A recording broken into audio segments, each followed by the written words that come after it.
Hi, I'm Acharya and welcome to my channel once again.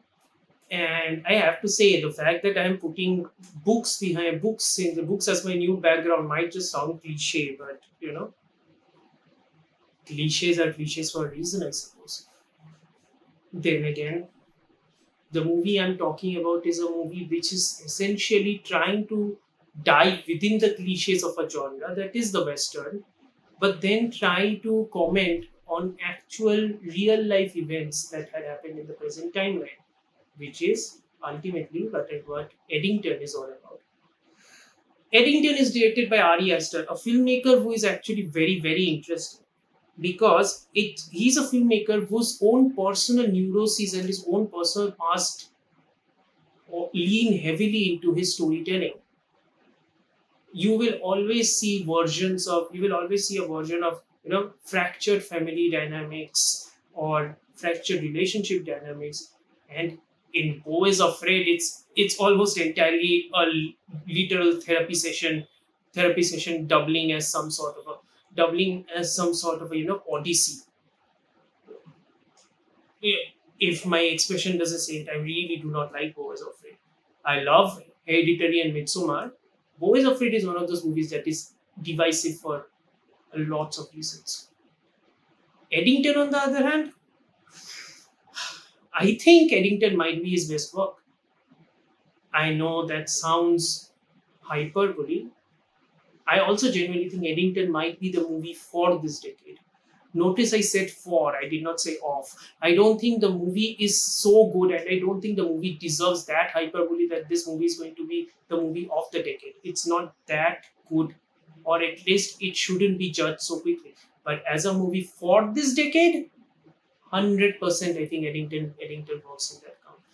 I think Eddington can be attributed this moniker for a very simple reason. It utilizes a genre that is at its core it is pulpy. At its core is about the code of honor, and the propensity of violence of men, as well as the sense of extreme isolation, as well as the sense of extreme community that men and women find themselves in when shut away from the rest of the world.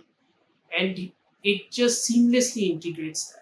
Because if you look at what the movie is ultimately about, as the synopsis states, it is about a small town sheriff and his conflict with the mayor and the escalation of that conflict as it follows.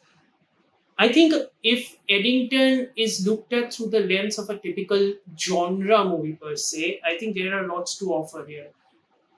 I sincerely believe that Aster in this rare case actually manages to escalate the tension very effectively. He manages to set the world building quite well. There is I think, a somewhat legitimate criticism that Aster might be, you know, developing a section of the populace far more than another section of the populace. And the criticism stems from the fact that many left wingers or leftists, ultra leftists, all think that number one, this movie is dated, and number two, this movie is actually painting the right wingers or the MAGA in a very sympathetic light. I don't think that is the case actually. I think that humanizing them doesn't entirely make them sympathetic in the first place. I don't think Joaquin Phoenix's Joe is a humanized character, but I don't think what he does is actually quite sympathetic. We can empathize with him to a certain degree. We can understand.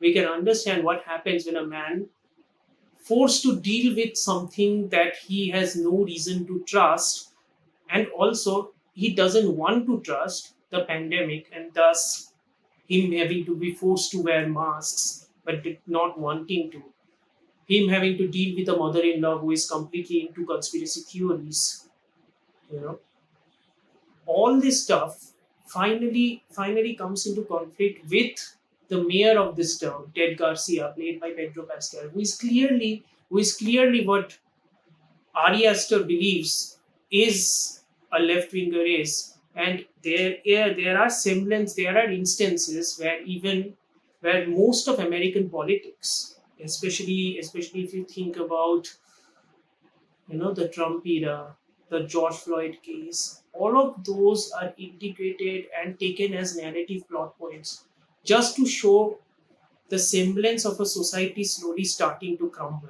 And what works in case of Eddington, much more, not even, and of course it's Daddy's conscious cinematography, but what especially works in Eddington is the fact that your perspective is heavily involved with Joe.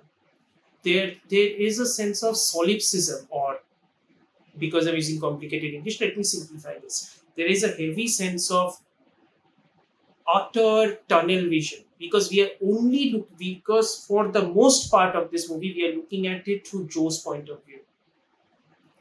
Thus we see the degradation both of his own morality as well as the degradation of the society. I think that degradation actually pivots to a very chaotic second act, which might again result in many people either loving the movie from the second half or utterly pushing the movie away from the second half.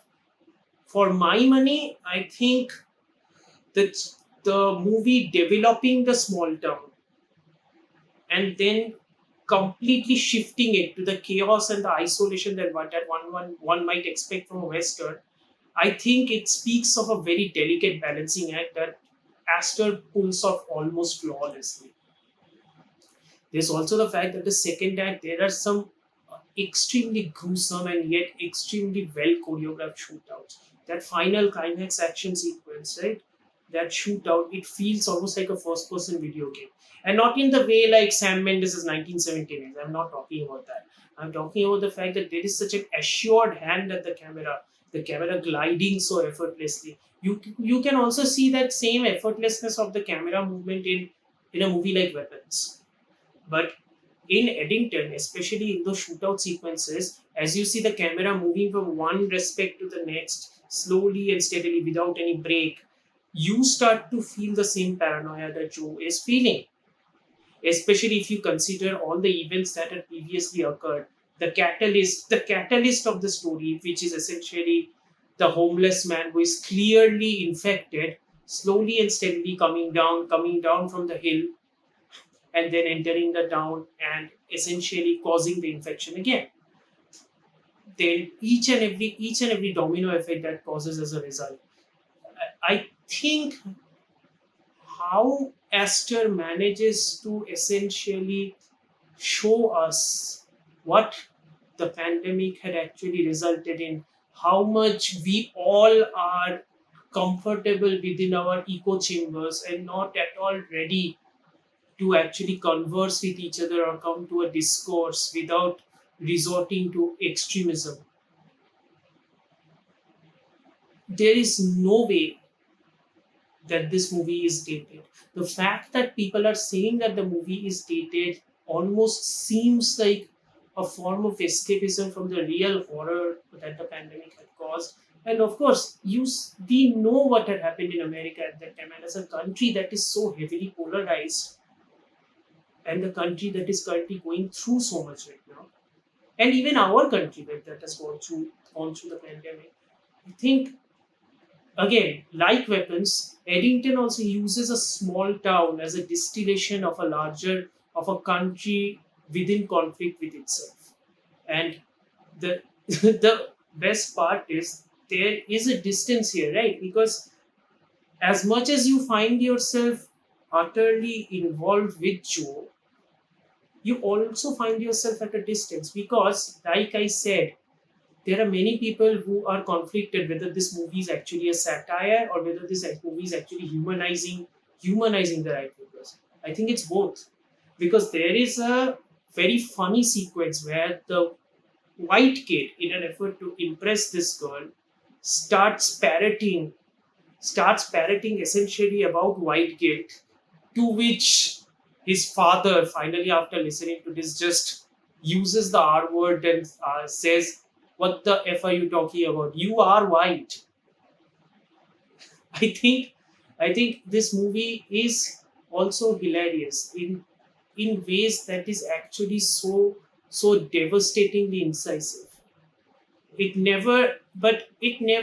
don't think it ever tries to preach to you. I think there are instances like the cult leader as played by what's the name of the guy? What's the name of the guy who played Elvis? You know, the cult leader, then the wife played by Emma Stone. That relationship, right? How much of a devolution that character ultimately goes through because of her being isolated, because of her actually feeling conflicted and then finding comfort in a cult again, and then finding comfort in a cult. It's almost like Aster is humanizing the people as well as satirizing it. And of course, the fact that the central plot conflict stems from a group that is utterly ill defined. It is very vague, right? And and then we see that Joe actually tries to stave off and actually tries to completely mesh it up as and completely fault it towards another fringe group. I think all of these whataboutisms, I think no movie captures that sense of anxiety, that sense of being unable to understand which direction to go through quite as good as how Eddington does. And of course, the movie also ends with a threat towards the horizon, and that is the proliferation of AI. You know, that massive building, that server farm. It's almost like the monolith in 2001: A Space Odyssey. I think that Eddington is one of those movies which deserves to be watched. And I think Eddington is also one of those movies which invites so much conversation. And one of the primary reasons why the conversation should be brought up is not because it is preaching to you. Though I have to say that some aspects of the death, that some aspects do feel somewhat like pushing the boundary just for pushing the boundary's sake. But I think inviting people, challenging you, and inviting you to a discourse should ultimately be the point of a movie. I think filmmakers like Chazelle, like Astor, like Lars von Trier, even though they make movies which are ultimately extremely polarizing, I don't like many Lars von Trier movies either. I absolutely hate Astor's previous movies. I think these movies deserve to exist. I think these filmmakers deserve to have their ideas and their stories being told. To have their ideas and their stories not just being told, being watched en masse, being watched by a large population. I think Eddington deserves that. It is available. It is available online. I sincerely urge you guys to watch this movie. At the very least, I can promise you that it is extremely entertaining as well. Like if you guys really like Once Upon a Time in Hollywood by Quentin Tarantino, I don't. But if you guys like Once Upon a Time in Hollywood, you are definitely going to feel like the chaotic final act of Once Upon a Time in Hollywood. Eddington almost feels like an extended version of that. It is very much trying to evoke that chaos and yet that silent, tensed moment that happens in a Western shootout. Perfectly works. It's absolutely brilliant, this movie. It's available online. I think it will be available on streaming soon. I urge you guys to watch it. Minor housekeeping. Minor housekeeping. Thank you for the comments. They are really encouraging. Yes, I know that there is a background noise in the last video. I'm trying to rectify it. I hope that there won't be a background noise here. If there is, I am sincerely sorry. Again, baby steps. I'm trying to mend my ways. I'm trying to ensure that I can bring you good and you know informative discussion that can hold people's interests. But again, as much as little support I am getting now, slowly and steadily, the trickling of views that is currently happening, I am eternally grateful to all of you. I sincerely hope that you guys are enjoying this content, and I sincerely hope you decide to follow me on this journey. Having said that, do like, do share, and do subscribe. Details of social media, all are given within the description. If you would like to hear me talk more about Eddington, I usually guest and I usually co-host the Queen is Dead film podcast. A future episode of Eddington is going to drop.